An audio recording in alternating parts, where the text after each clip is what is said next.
오늘 본문 마태복음 25장 31절부터 46절을 저와 여러분이 번갈아서 교독하시겠습니다.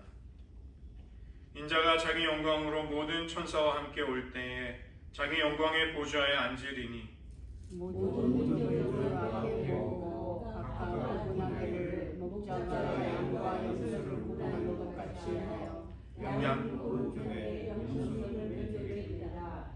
그때 임금이 그 오른편에 있는 자들에게 이르시되 내 아버지께 복받을 자들이여 나와 창세로부터 너희를 위하여 예비된 나라를 상속받으라. 내가 죽을 때 너희가 먹을 것을 주었고 목마를 때 마시게 하였고 나그네 되었을 때 영접하였고 헐벗었을 때에 옷을 입혔고 병들었을 때에 돌보았고 옥에 갇혔을 때에 와서 보았느니라. 이에 그들이 대답하여 이르되 주여 우리가 어느 때에 주께서 죽이신 것을 보고 음식을 대접하였으며 목마른 것을 보고 마시게 하였나이까. 어느 때에 나그네 되신 것을 보고 영접하였으며 헐벗으신 것을 보고 옷 입혔나이까. 어느 때에 병드신 것이나 옥에 갇히신 것을 보고 가서 배웠나이까 하리니.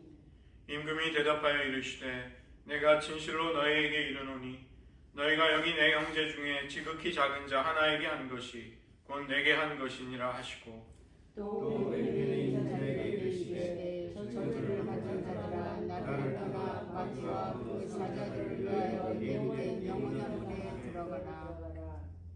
내가 줄일 때에 너희가 먹을 것을 주지 아니하였고 목마를 때에 마시게 하지 아니하였고 나그네 되었을 때 영접하지 아니하였고 헐벗었을 때 옷 입히지 아니하였고 병들었을 때와 옥에 갇혔을 때 돌보지 아니하였느니라 하시니. 그들도 대답하여 이르되 주여 우리가 어느 때에 주께서 줄이신 것이나 목마르신 것이나 나그네 되신 것이나 헐벗으신 것이나 병드신 것이나 옥에 갇히신 것을 보고 공양하지 아니하더이까. 이에 임금이 대답하여 이르시되 내가 진실로 너희에게 이르노니 이 지극히 작은 자 하나에게 하지 아니한 것이 곧 내게 하지 아니한 것이니라 하시니라. 함께 읽겠습니다. 그들은 영벌에 의인들은 영생에 들어가리라 하시니라. 아멘. 기도하시겠습니다. 하나님, 부지불식 중에 천사들을 영접했던 아브라함과 같이 저희들도 지극히 작은 자 하나하나를 섬기고 사랑하고 환대함으로써 우리도 모르는 가운데 우리 가운데 임재하신 예수님을 환대하며 영접해 드릴 수 있는 주의 백성으로 살아가게 하여 주시옵소서. 모든 말씀 예수님의 이름으로 기도드립니다. 아멘. 오늘 저희가 읽은 이 본문은 이 종말의 어떤 기준으로 하나님께서 우리를 심판하시는가, 여기 영영이 너희를 위하여 예비된 나라를, 하나님의 나라를 상속하라. 이것은 구원을 받는 것이죠.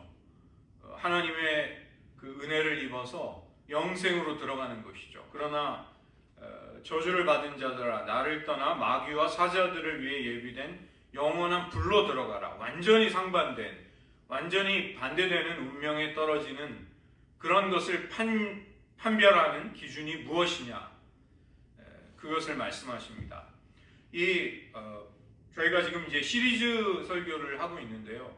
기독교 영성 속에, 기독교 신앙 속에 가장 중요한 본질적인 것들이 무엇이냐를 7번째로 다루고 있습니다. 오늘은 그 주제가 환대입니다. 환대, 영어로는 hospitality라고 하죠. hospitality. 이 온 세상은 적의로 가득 차 있습니다. hostility로 가득 찬 세상 속에 hospitality, 환대를 실천하는 것이 신앙인의 삶이고 우리의 기독교 영성의 본질이라는 것입니다. 그래서 이 구약 성경의 모델가 되는 고대 근동 지방을 보시면 환대, 이 낯선 사람과 길손들을, 나그네들을 영접해주고 환대하는 것이 이 고대 근동에서는 굉장히 잘 지켜졌습니다. 타지에서 나에게로 온 사람은 선물을 가지고 온 사람이든지 아니면 원수일 수 있었습니다. 이 여행 자체가 그 당시에는 굉장히 위험한 모험이었고 그 많은 수많은 위험에 나를 노출시키는 상당히 어려운 일이었습니다. 그 때문에 고대 근동 세계 속에서는 사람들을 환대하고 나그네를 영접하는 것이 묵시적으로 그게 법률은 아니라 할지라도 모든 사람들은 그것을 그 환대를 미덕으로 여기며 다 같이 실천했던 것입니다. 심지어는 같은 하늘을 이고 살아갈 수 없는 원수, 불구대천의 원수라고 하죠. 그런 사람들이 음식과 쉴 곳을 나에게 요청한다 할지라도 그가 요청하는 것을 공급해 주어야 했습니다.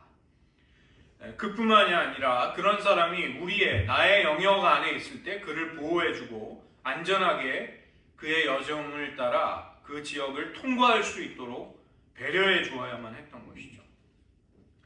이렇게 낯선 사람을 환대하는 것은 생존이 달려있는 문제였던 것입니다. 이것은 일종의 사회적인 계약이 되어서 서로에게 필요한 것을, 결정적인 것을 채워주기 위해서 서로가 다르고 서로의 차이점을 극복하기 위해서 암묵적으로 말을 하지 않더라도 침묵으로 모두가 약속을 하고 지키는 것이 환대였던 것입니다. 이 고대 유대인들에게나 기독교인들에게 있어서 그래서 이 환대라는 것이 다른 사람을 따뜻하게 맞이해주고 선과 친절을 베풀어주는 것, 이것은 놀라운 일이 아니었던 것입니다. 생존을 위해서 내가 그런 환대를 받지 않으면 살아갈 수 없는 환경 속에서 사람들은 그 환대를 적극적으로 실천했던 것이죠. 그러나 이것은 나의 이익이 있기 때문에 그렇게 했다, 단지 그런 차원으로만 볼 수 없는 그 이상의 의미가 있었던 것입니다. 우리가 누군가를 환대한다고 할 때 이것은 우리 서로를 연결해 줄 뿐만이 아니라 우리가 누군가를 환대한다는 것은 우리와 하나님을 연결해 주는 것입니다. 오늘 예수님의 비유 속에 예수님이 그것을 말씀해 주시는 것이죠. 아브라함과 사라가 마므레에서 3명의 천사들을, 하나님의 사자들을 환대했을 때 하나님은 그들을 통해 아들을 주겠다는 약속을 주십니다. 창세기 18장에 나오는 사건입니다. 여기서 이 천사들, 하나님의 사자들은 하나님의 임재를 의미하는 그런 사자들이었던 것이죠. 이 히브리서 기자가 히브리서 13장 2절에서 그 사건을 다시 언급합니다. 손님 대접하기를 잊지 말라. 이로써 부지 중에 천사들을 대접한 이들이 있느니라. 제가 지금은 돌아가신 하영조 목사님께 굉장히 신기한 간증을 들었는데, 이분이 젊은 시절에 폐결핵을 앓아서 이제 요양소에, 대학을 휴학하고 요양소에 들어가서 있었는데 그때 거지 할아버지를 환대했다고 그래요.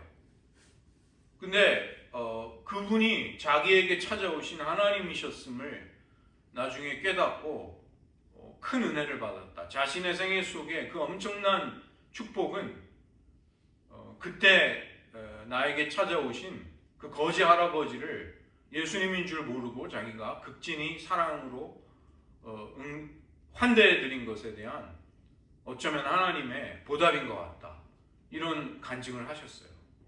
저도 하도 신기해가지고 굉장히 인상 깊게 지금도 이제 남아 있습니다.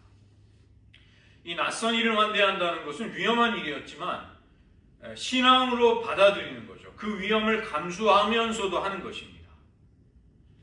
기독교인들은 낯선 이들을 환대함으로써 부활하신 그리스도를 만날 수 있다고 생각한 것입니다.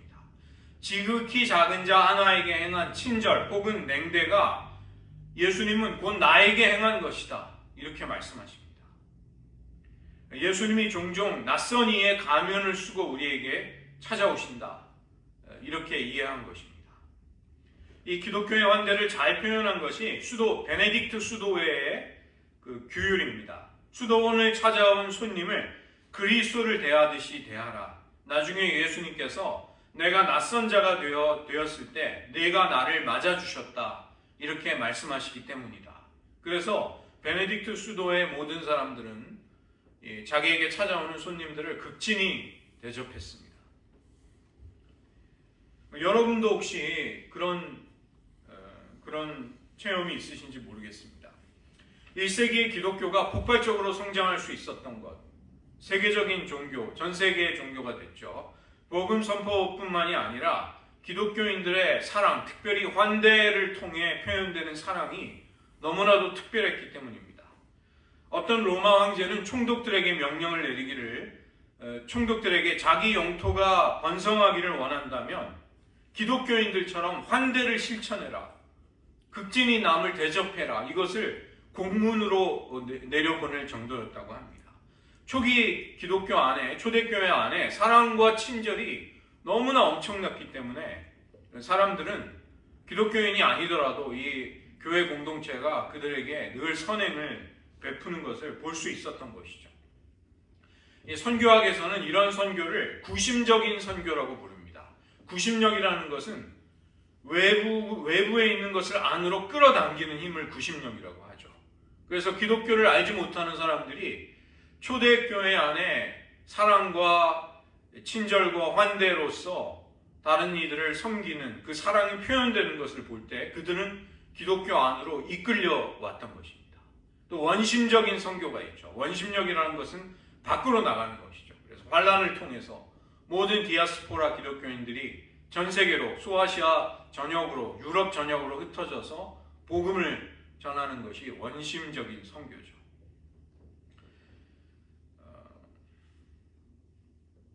이처럼 기독교 공동체 안에는 낯선 이들을 환대하던 이 기독교인들의 성품과 삶의 실천 속에 정말 너무나도 매력적이고 저항할 수 없는 그런 인력, 끌어당기는 힘이 있었던 것입니다. 환대라는 것은 마음으로부터 우러나와서 타인을 나의 공간 속에 받아들이는 것입니다. 환대는 솔직하게 존경하고 자유롭고 친절하게 기쁜 마음으로 타인에게 필요한 것을 공급해주고 편안함과 즐거움을 제공해주는 것이죠. 이것은 사랑의 표현일 수밖에 없는 것입니다.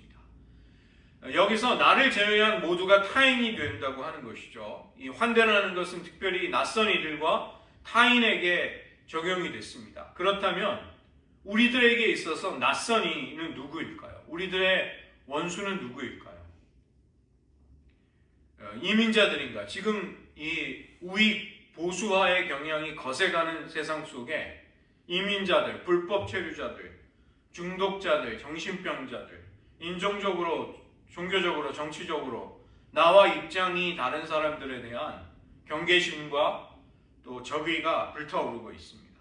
예를 들면 청년들이라든가 10대 티네이저, MZ세대, 도저히 이해할 수 없는 신인류처럼 보입니다. 여기 루터란 교회가 이제 노숙자들을 섬기는 여러 가지 사역을 해서 그런 사람들이 여기 많이 모이는데 저도 부임한 지 몇 개월이 돼가지고 이 노숙자들이 화단에다 응가를 하고 가셨어요. 그래가지고 제가 그 다음부터는 아침에 나가서 응가만 안 했으면 아유 이분들이 나에게 친절을 베푼다 이제 이렇게 받아들일 수 있게 됐습니다. 환대의 본질이 무엇이고 환대에서 제일 중요한 것이 무엇일까요? 나의 공간이라고 할 때 이것은 나의 물리적인 공간일 수도 있지만 내 정신적이고 감정적인 마음속의 공간일 수도 있는 것입니다. 내 생각일 수도 있는 것이죠. 이러한 내면 세계에 누군가를 받아들이고 초대해서 하나님이 베푸신 좋은 것들을 이렇게 조건 없이 나누는 것, 흉어물 없이 나눌 수 있는 것, 이런 것이 환대인 것이죠. 다른 사람들이 내가 열어준 공간 안에서 마음껏 놀고 질문하고 대화도 할 수 있고 그들이 무언가를 말하면 경청하고 이해된다는 마음이 놓이는 공간, 자기의 비밀도 털어놓을 수 있는 공간, 그런 곳이 환대가 베풀어지는 곳입니다. 우리가 소유한 것뿐만이 아니라 환대는 우리 자신까지도 내어주는 것입니다. 환대하는 행동 뒤에는 환대하는 사랑의 마음이 있기 때문에 우리 자신까지 나누어 주는 것이죠. 음식과 마실 것, 피난처와 휴식처, 보호와 돌봄, 즐거움과 평안을 주는 것입니다. 인간의 영육 간의 모든 범주를 망라해서 그들의 어려움을 도와주고 채워주는 것이죠. 그래서 우리가 환대하는 이의 행복, 전인적인 행복, 이것을 돕는 것이 환대하는 것입니다. 우리가 환대를 실천하다 보면 일방적으로 주는 것만이 아니라 그것 속에서 우리가 또 많은 것을 느끼고 배우게 되는 것이죠. 이 환대라는 hospitality라는 말의 어원이 호스페스라는 말인데 이 말 속에는 호스트, 주인이라는 말과 게스트라는 말이 같이 들어있다고 합니다. 그러니까 이것은 일방적인 관계가, 행위가 아니라는 것입니다. 우리는 종종 환대를 베풀고 실천할 때 정말 의외로 많은 것을 또 내가 또 이런 것을 받는구나, 이런 감사를 느낄 수 있게 됩니다. 두 번째로 우리를 향한 하나님의 환대가 있습니다. 이것은 하나님이 우리를 향한 사랑, 우리를 정말 가슴으로 받아들여 주셨음을 하나님이 행동을 통해 우리에게 보여주신 것이죠. 우리의 환대는 우리 자신으로부터 시작되지 않습니다. 하나님으로부터 시작이 되는 것입니다. 하나님의 형상과 모양으로 지음을 받은 우리들을 하나님이 따뜻하게 환대해 주셨습니다. 그를 통해 우리는 환대를 실천할 수 있는 것이죠. 지금 이 적대적인 세상 속에서 환대를 실천한다는 것은 사실은 쉬운 일은 아닌 것입니다. 그러나 우리는 하나님이 우리를 은혜로 환대해 주시고 정말 너무나도 후하게 대접해 주셨다는 것 속에서 또 다른 누군가에게 그런 친절과 사랑을 베풀 수 있는 본을 보게 되고 능력을 공급받게 되는 것이죠. 창조주 하나님은 우리를 위해서 온갖 아름다운 자연과 풍성한 환경들을 만들어 주셨습니다. 이 모든 것들은 하나님의 연회, 하나님의 피스트, 하나님의 멋진 식탁에 우리가 초대를 받은 것과 사실 똑같은 것입니다. 이 워싱턴 주가 참 아름다운 환경이죠. 자연 환경을 우리가 즐기면서 살 수 있는 것이죠. 그래서 하나님이 우리를 환대해 주신 첫 번째 행동은 하나님의 창조입니다. 태초에 하나님은 피조물들이 거처할 수 있는 곳을 만드십니다. 그 다음에 그 생명체들로 그 공간을 채워 넣으시죠.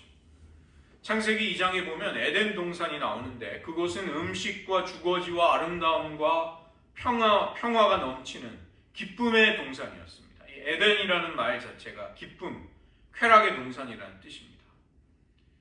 이 모든 것들이 하나님이 우리를 돌보시기 위해서 주신 말할 수 없는 선물이었던 것이죠. 이 음식을 나눠 먹는다는 것은 환대를 하는 굉장히 가장 중요한 표현인 것입니다. 그렇게 환대를 통해 제공이 되는 음식에 대해서 사람들은 각별한 마음을 느끼게 됩니다. 그래서 식사라는 것은 일종의 의식, 종교적인 차원의 의식까지도, 리추얼까지도 될 수 있는 것입니다. 저희가 부활주일날 성찬식을 했는데 이 성찬이라는 거룩한 예전은 예수님이 제자들과 나누신 마지막 6월절 식사로부터 식사 자리에서 제정이 되는 것이죠. 동방 종교의 신학에서는 모든 피조 세계가 인간이 하나님과 교제하고 영적인 은혜까지도 받을 수 있게 하는 수단으로 하나님이 주신 은혜의 수단으로 그렇게 받아들였습니다. 그래서 우리는 이 피조물로서 이 모든 하나님이 창조하신 세계에 대한 찬양과 감사로 이제 응답을 드리는 것이죠. 그러나 인간의 타락과 범죄한 다음에 인간은 감사하지도 않으면서 하나님의 환대의 선물들을 그냥 공짜로 받아서 누리면서도 고마워할 줄을 모르게 된 것입니다. 하나님을 이 세상의 주인으로 인정하지 않고 하나님이 공급해 주시는 것을 받아서 살려고 하는 대신에 우리가 스스로 내가 살기 위해 필요한 모든 것을 공급하려고 하는 것이죠. 하나님 주시는 대신에 우주의 세상의 중심이 되려고 하는 것입니다. 그래서 이런 것이 이제 하나님과 우리의 관계를 비극적으로 망가뜨리고 단절해버린 것입니다. 그러나 하나님은 두 번째로 우리를 환대해 주시는데 바로 자기 아들의 성육신입니다. 말씀이 육신이 되어서 우리 가운데 거하신다. 이 거하신다는 것은 장막을 베풀어서 우리 곁에 오셔서 함께 사신다는 것입니다. 깨어진 교제를 회복하기 위해서 하나님이 친히 우리 가운데 오신다는 것, 정말 상상할 수 없는 신비가 되는 것이죠. 그래서 사도 바울은 이 신비를 새로운 창조다, new creation이다, 이렇게 설명하고 묘사하는 것입니다. 그래서 하나님의 창조와 새 창조, 이것은 하나님이 우리를 얼마나 사랑하시고 환대하셨는가를 우리가 이해할 수 있는 두 가지의 중요한 틀이 되는 것입니다. 그리스도 안에 임재하신 하나님, 그분은 망상에 빠져서 하나님을 알아보지도 못하고 하나님을 인정하지도 않는 세상 속으로, 하나님을 원수처럼 적대시하는 세상 속으로 들어오셨습니다. 당연히 하나님은 그런 사람들 가운데에서 하나님의 아들은 낯선 자가 될 수밖에 없는 것이죠. 누구도 그분을 이해하지 못하고 환대하거나 영접하지도 않는 그런 적대적인 세상 속, 굉장히 이질적인 곳으로 들어오신 것입니다. 말할 수 없이 거룩하고 의로우신 순전하신 하나님이 왜 악하고 삐뚤어진 엉망진창인 세상 가운데로 들어오셨는가? 그것은 하나님이 우리와 전혀 다른 관점을 가지고 계시기 때문입니다. 당연히 우리가 끔찍한 죄인이고 죽을 수밖에 없음을 하나님은 잘 알고 계십니다. 그러나 하나님은 병을 고쳐주기 원하시는 의사의 눈으로 우리를 바라보십니다. 양떼를 불쌍히 여기는 선한 목자의 심정으로 우리를 대하시는 것입니다. 그래서 하나님과 소외되었기 때문에 일어난 모든 비극적인 결과로부터 우리를 건져주시려고 하는 것이죠. 하나님이 인간이 되신 이유는 마치 수도원에서 여행자들과 나그네들을 환대했던 것과 똑같은 정신인 것입니다. 이 신앙인들의 실천이 환대라는 이 아름다운 신앙의 실천이 하나님이 우리를 환대해 주신 것으로부터 보게 된 것이죠. 오늘날 병원 호스피털이라고 하잖아요. 병원. 그 다음에 호스피스. 임종하시는 분을 마지막까지 잘 도와드리는 그런 사역. 이 모든 것들이 바로 기독교의 영적인 유산으로부터 나오는 것이죠. 예수님의 비유에 등장하는 강도를 만난 사람을 도와주는, 환대하는 선한 사마리아인처럼 하나님은 우리의 치명적인 상처를 치료하기 위해서 자신을 낮추시고 우리에게로 오신 것입니다. 강한 자에게는 의사가 쓸데없고 병든 자에게라야 쓸데있느니라. 나는 의인을 부르러 온 것이 아니라 죄인을 부르러 왔노라. 바리새인에게 예수님이 하신 말씀입니다. 그래서 이 새 창조의 핵심은 바로 십자가에서 보여주신 하나님의 용서하심인 것이죠. 우리를 그 새로운 생명으로 초대하시기 위해서 십자가 위에서 벌리신 예수님의 두 팔, 그것은 우리 죄인들을 맞이하시는 하나님 아버지의 환대, 우리를 환대하시는 아버지의 행동이셨던 것입니다. 돌아온 탕자를 아버지가 얼마나 성대한 잔치를 통해 맞아주시는가, 바로 우리에게 베푸시는 하나님의 사랑인 것이죠.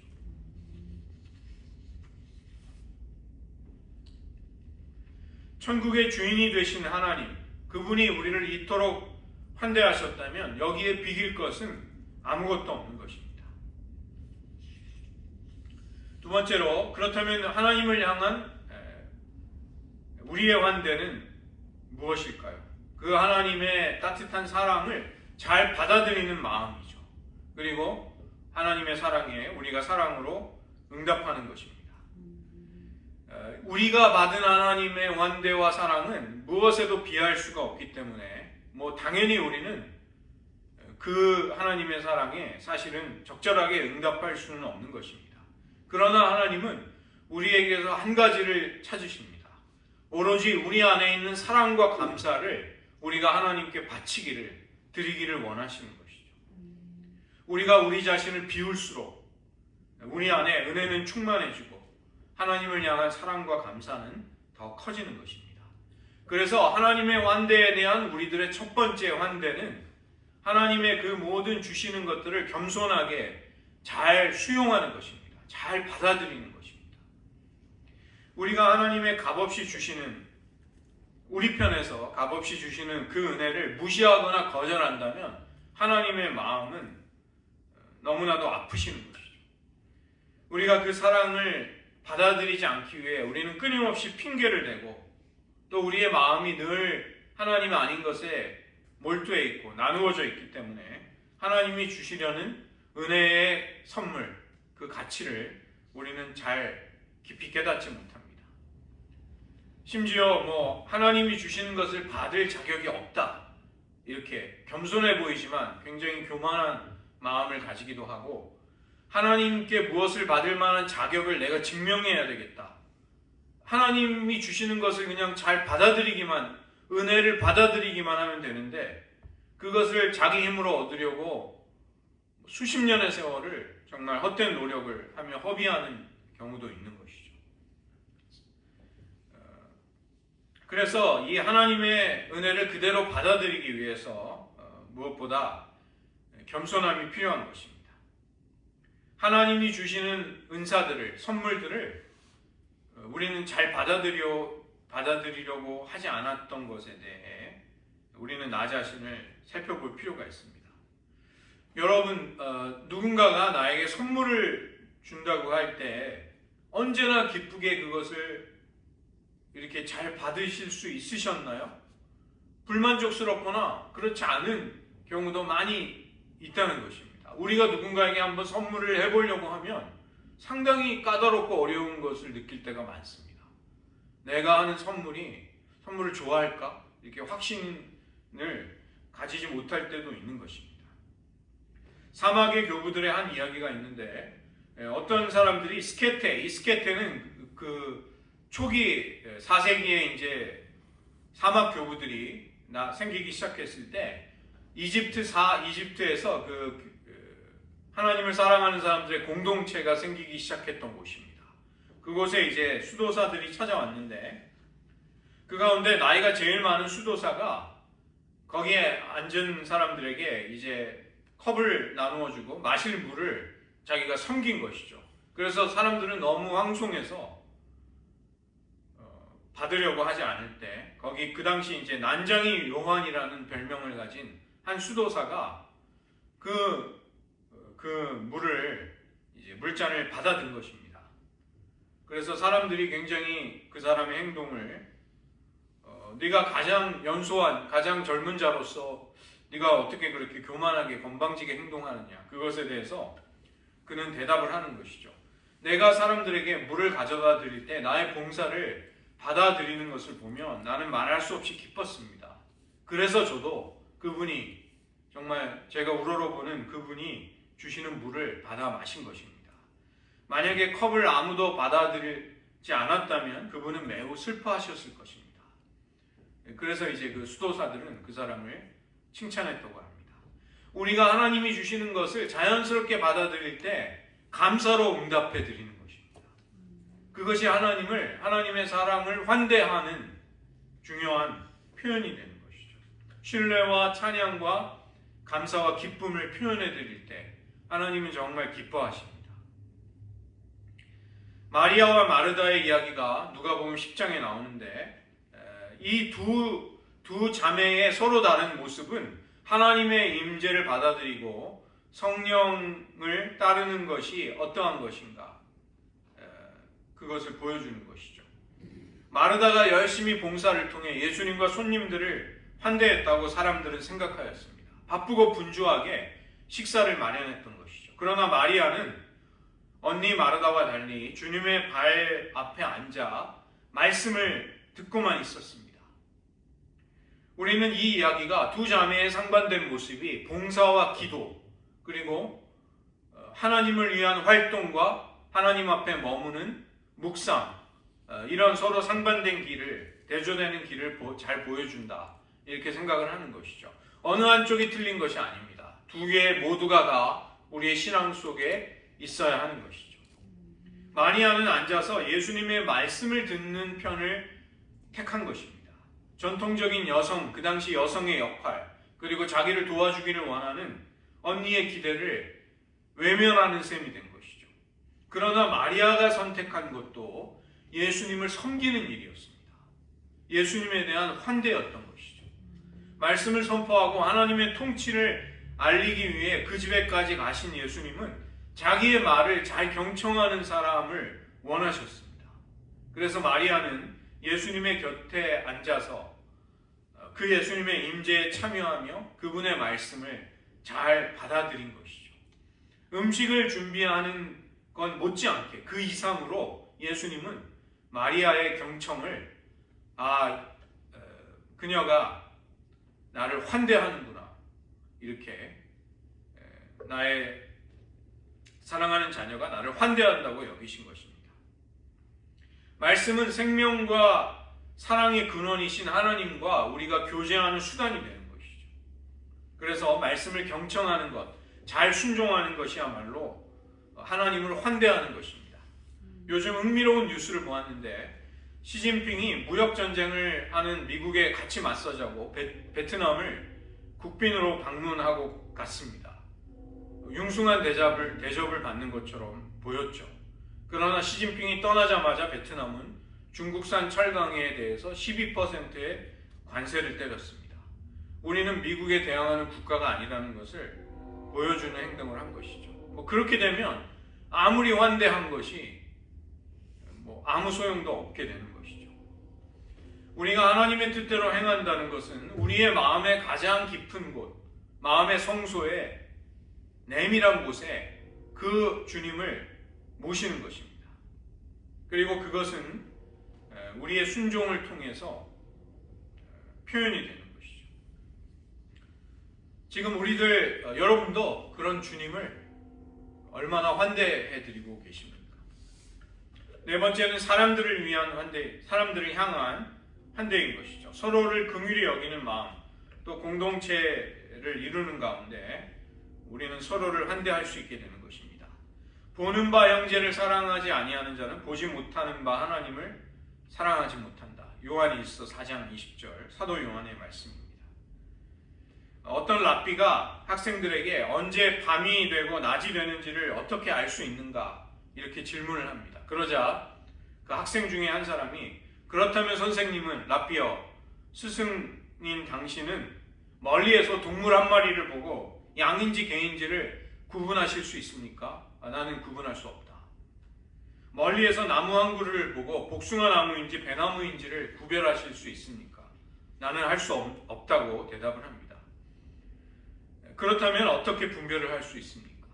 내가 어떤 사람의 얼굴을 보고 그 사람이 너의 형제인지를 알아볼 수 있다면 그때는 낮이다. 그러나 내가 그 사람이 너의 형제인지를 알아보지 못한다면 여전히 밤일 것이다.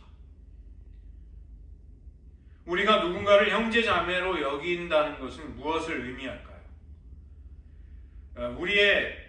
우리가 자신의 장점만이 아니라 결점도 용납하지 못한다면 다른 사람의 장점과 결점도 연약함도 사랑하지 못하게 됩니다. 겸손한다는 것은 환대하는 마음을 가지는 것입니다. 다른 사람을 있는 그대로, 친숙함과 친숙하지 않음을 그대로, 선하고 악한 것이 모두 있는 존재 그대로를 받아들이는 것이죠. 그리고 우리가 받아들인 사람을 우리의 공간 안에 자유롭게 두는 것입니다. 우리와 똑같아져야 한다고 요구하고 뜯어고치려고 하지 않는 것이죠. 물론 우리의 손님이 친구일 수도 있고 여러 가지 우리와 입장이 다른 사람일 수도 있습니다. 완전한 타인일 수도 있는 것이죠.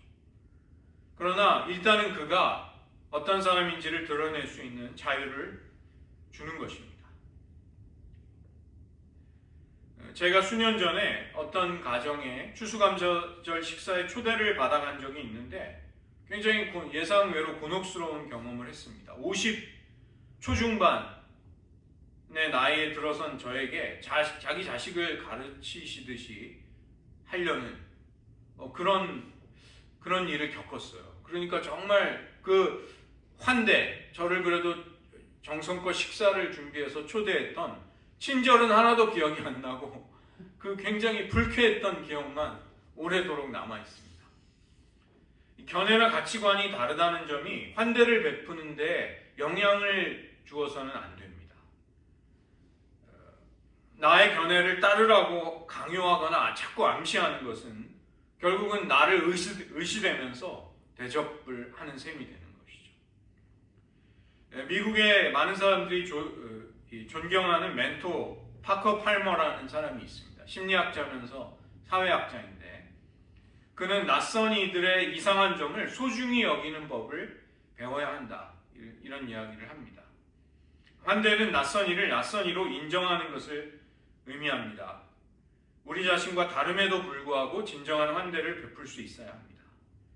인격적으로 잘 맞는 친밀한 관계가 아니고 그렇기 때문에 친구가 되지 못했더라도 인간이라는 점을 존중하는 것이 환대입니다. 이런 관점은 사실 미국 문화와는 상당히 지금 다른 것입니다.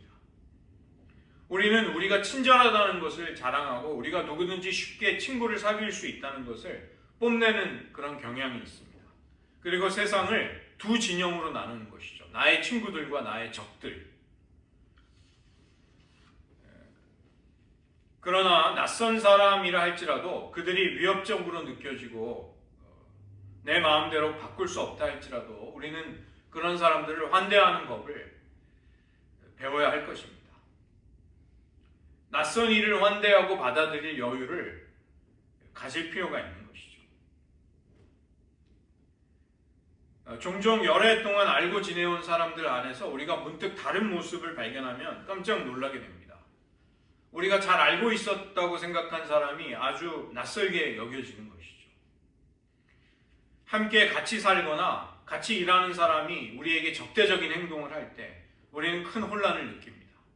그래서 가깝고 사랑하는 사람을 환대한다는 것은 낯선 이를 환대하는 것 못지않게 혹은 그 이상으로 어렵기도 한 것입니다. 그래서 베네딕트, 수도원을 세웠던 베네딕트가 한 말입니다. 끊임없이 움직이는 10대 청소년들, 상대방을 배려하지 않는 고용주들, 만족을 모르는 부모, 답답한 설교자, 미지근한 회중 안에서 그리스도를 발견하십시오. 하나님이 당신의 삶 속에 보내주시는 사람들과 사건들, 사물들을 환대할 수 있는 공간을 마음에 만드십시오. 이런 것을 부탁한 것입니다. 물론 쉽지 않은 일입니다. 엠마오로 내려가던 두 제자가 부활하신 주님과 우연히 동행하게 되는 이야기가 누가복음 24장에 나옵니다. 거기에 글로바라는 이름이 밝혀진 한 사람과 그의 친구가 나오는데 그들은 자기가 동행하던 낯선 사람들을 꼭 우리와 함께 묵고 하룻밤을 묵고 가자고 친절을 베풀고 환대를 한 것입니다. 그런데 바로 그분이 그들의 눈을 열어주시고 그분은 바로 부활하신 그리스도였던 것이죠. 이 글로바와 그의 친구가 우연히 자기와 함께 동행하게 된 낯선 사람을 따뜻하게 환대하고 대접하지 않았다면 그들은 그렇게 큰 은혜를 자기가 부활하신 주님과 동행했었다는 그 놀라운 은혜를 깨닫지 못했을 것입니다. 마지막으로 이렇게 마음에서 우러나온 환대가 우리들의 삶의 모든 영역에 펼쳐지는 것, 이것이 신앙인의 삶인 것입니다. 환대는 가정에서부터 시작된다, 이런 말이 있습니다. 우리가 따뜻하게 누군가를 맞이하고 환대할 수 있는 첫 번째, 제일 중요한 장소는 우리의 가정일 수밖에 없죠. 부모들은 자녀를 자신의 소유물이 아닌 하나님이 맡겨주신 선물로 생각해야 할 것입니다. 여기 관련된 많은 이야기들이 있는데 이것을 제가 일일이 말씀드릴 필요는 없을 것 같아요. 한 가지, 그 자녀가 좋지 않은 선택을 할지라도 부모님은 그 아이가 더 좋은 선택을 할 수 있음을 믿고 있다, 신뢰하고 있음을 알려주어야 합니다. 그래서 우리가 누군가를 환대함으로써 변화되고 성장할 수 있는 공간을 만들어주는 것이죠. 물론 이 자녀가 그릇된 성품이나 잘못된 길을 갈 때 남을 공격하려고 한다거나 거짓말이나 도둑질이나 속임수 같은 것에 빠질 때 그것을 용납하지 말아야 합니다. 그러나 실수를 통해 배우고 성장할 수 있는 여지를 열어주는 것이 좋은 것입니다. 한 배에서 난 형제 자매들도 서로 다릅니다. 그래서 부모는 자기 자녀의 다양함을 인정해주고 받아주고 성장할 수 있도록 해주는 것이죠. 날마다 서로의 이해관계 때문에 우리는 상처를 받을 수밖에 없습니다. 이제 그때 용서하는 법을 배우는 것이 또 환대의 핵심인 것입니다. 우리를 향한 하나님의 환대를 누군가에게, 타인에게도 나누어 줄 때 용서는 이루어질 수 있습니다.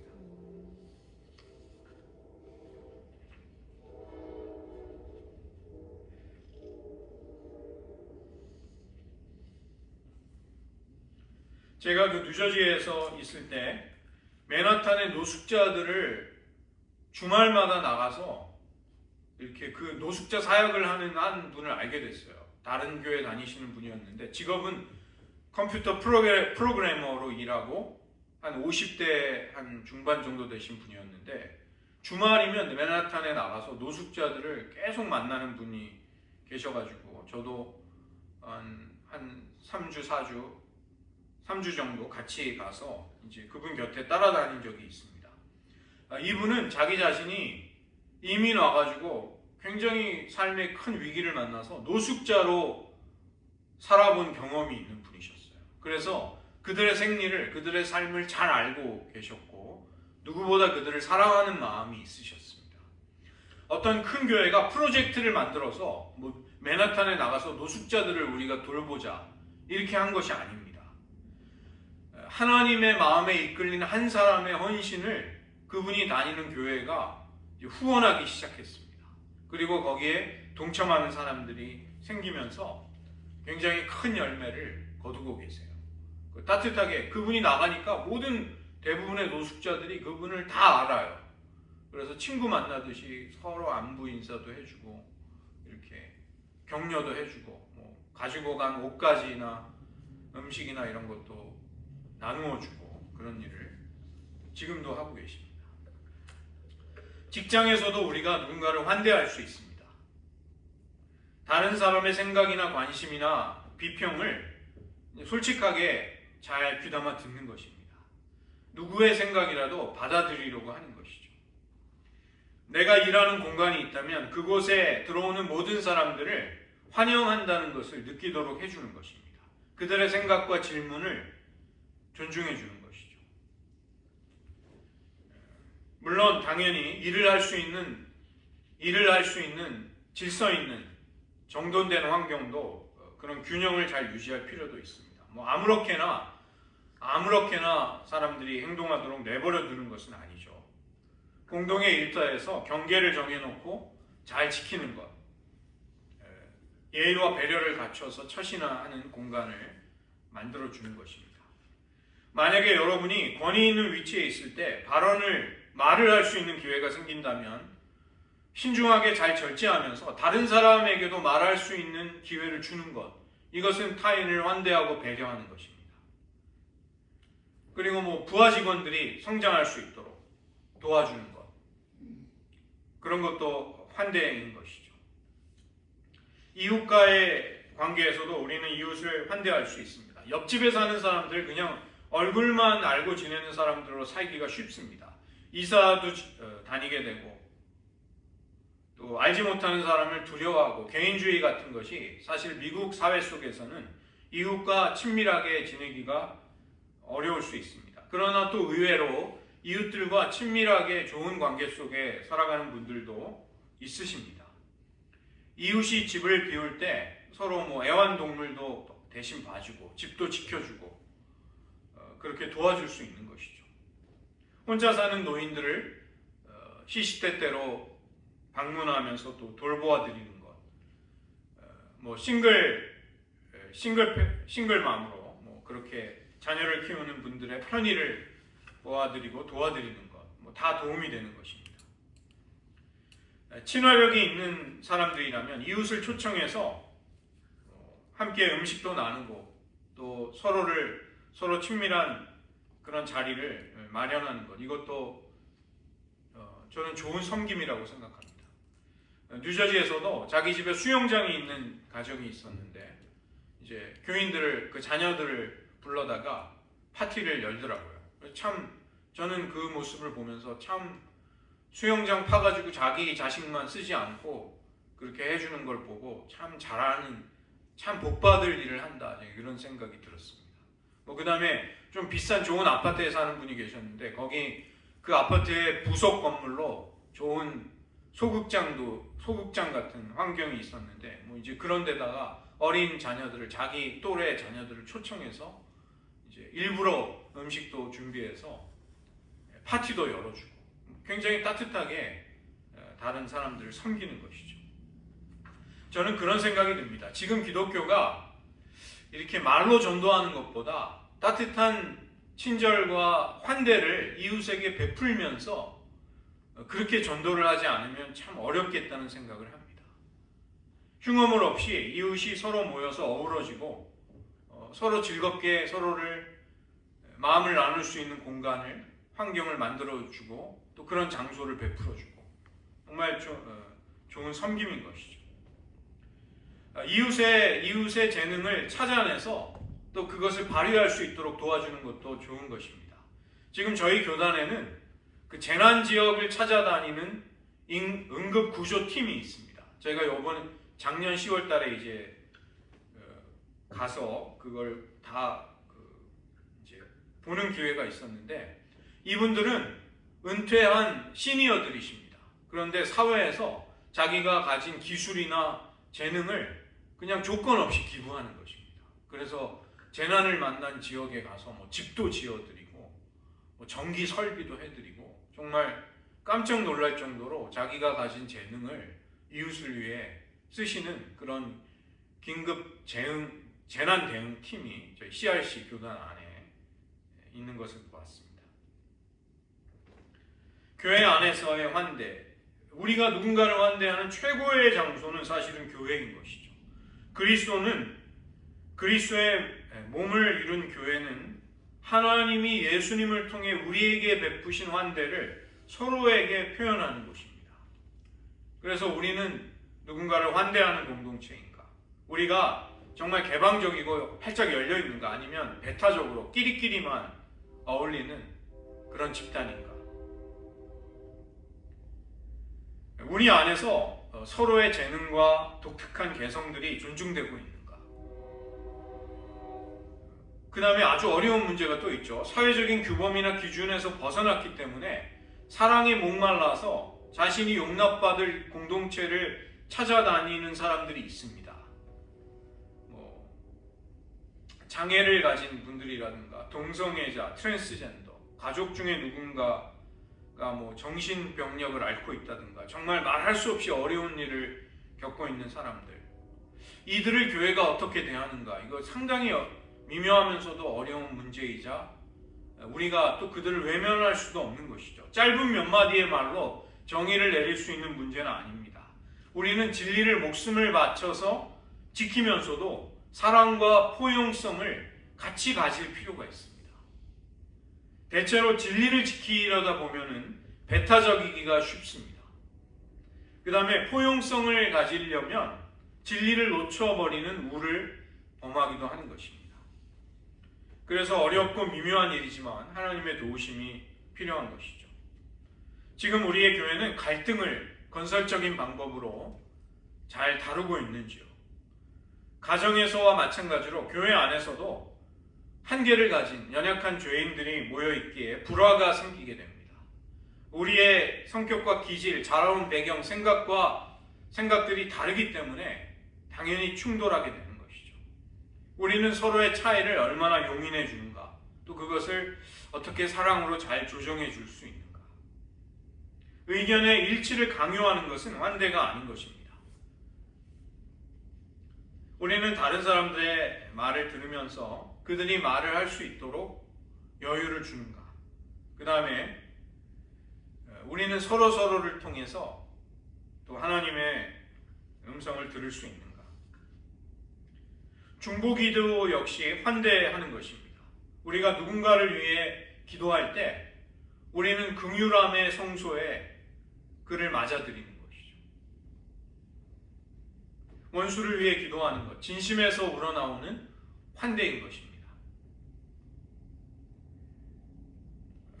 교역자들이 신자들을 대하는 것, 또 신자들이 교역자들, 목회자들을 대하는 것, 이것에도 서로 사랑과 격려와 환대가 필요한 것입니다.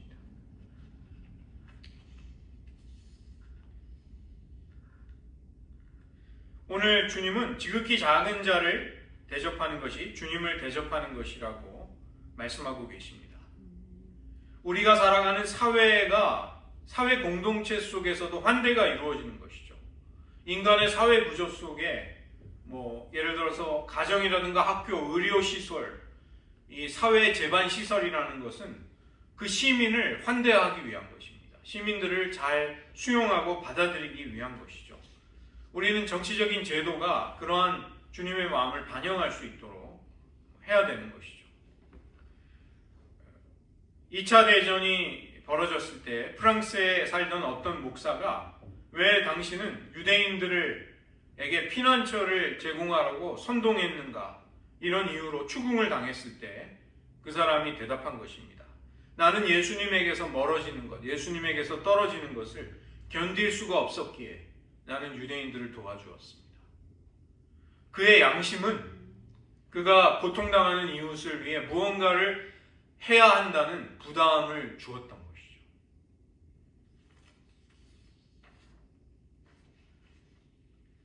환대라는 것은 자유와 존경과 기쁨을 가지고 다른 이들을 우리의 공간 속에 받아들이는 것을 의미하는 것입니다. 우리는 피조세계도 사실은 잘 환대할 필요가 있습니다. 지금 망가지고 오염되고 있는 환경 속에서 이런 문제들을 기독교인들이 또 신앙인으로서 다가가고 또 실천을 해야 하는 것입니다. 사회정의도 사실은 환대를 실천하는 것입니다. 낯선 이를 환대할 때 이것이 정의, 하나님의 정의가 하나님과의 올바른 관계 속에서 우리가 이웃과의 올바른 관계로까지 나아가기 때문에 그런 것이죠. 나그네에게 친절을 베풀고 고아와 과부를 돌보고 집이 없는 가난한 자들을 돌보고 낯선 이들을 환대하는 것, 하나님은 그것을 오늘날 우리가 실천하고 우리가 받은 은혜를 따라 행하기를 원하고 있는 것입니다. 하나님이 그리스도 안에서 우리에게 베푸신 하나님의 환대하심, 우리를 선하게 너그럽게 대해주셨던 것, 우리는 그것에 뿌리를 두고 다른 누군가를 따뜻하게 맞아들이고 기회가 닿는 대로 친절과 선행으로 환대를 되돌려 줌으로써 하나님의 사람으로 살아가시기를 축원드립니다. 저희들 함께 말씀을 의지하며 잠시 기도하겠습니다. 주님은 복받을 자들이여 나와 창세로부터 너희를 위해 예비된 하나님의 나라를 상속받으라고 하십니다. 누가 그런 사람들인가?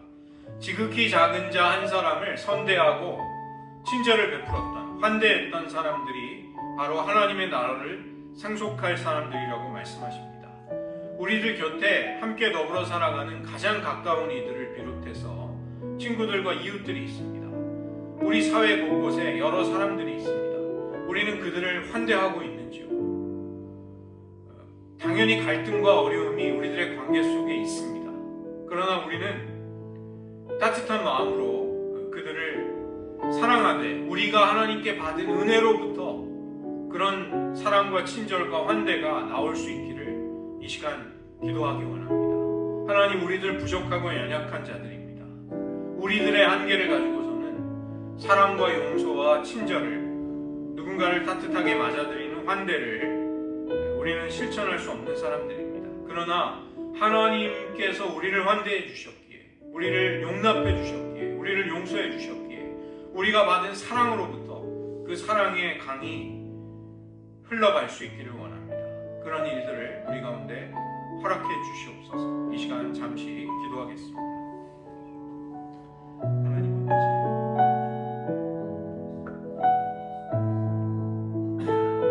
하나님 앞에 나와 하나님께 주시려는 하나님의 나라를 상속받을 수 있는 자들이 지극히 작은 자를 환대하고 따뜻하게 친절을 베풀었다.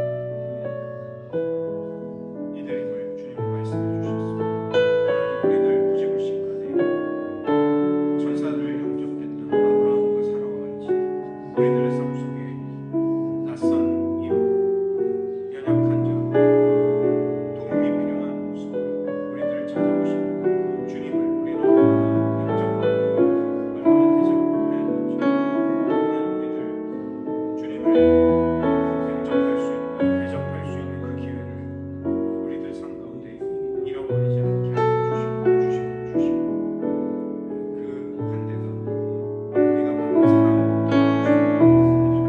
주시옵소서. 지극히 작은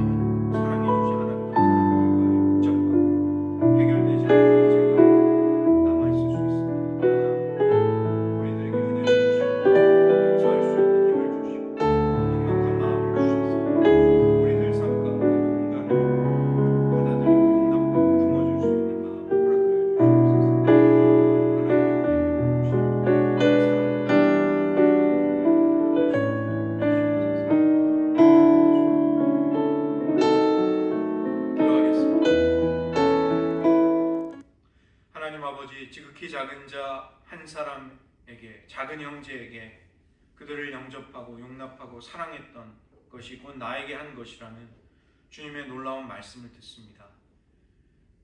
부지불식간에 천사를 영접했던 아브라함과 사라, 우리들에게도 주님이 낯선 자로, 연약한 자로 우리와 갈등을 일으키는 모습으로 찾아오셨는지도 모르겠습니다.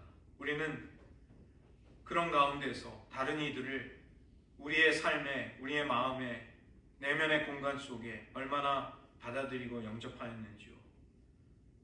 우리가 하나님께 말할 수 없는 용서와 사랑과 환대를 받았기에 우리가 받은 은혜로부터 우리가 누군가를 품어주고 친절하게 대하며 용납해주고 우리와 다른 것을 인내하며 수용할 수 있는 그런 넉넉한 마음이 생기기를 원합니다. 연약한 우리들 안에서 누군가를 용서하고 갈등 속에서 누군가를 품는다는 것은 심히 어렵고 때로 불가능한 일임을 고백드립니다.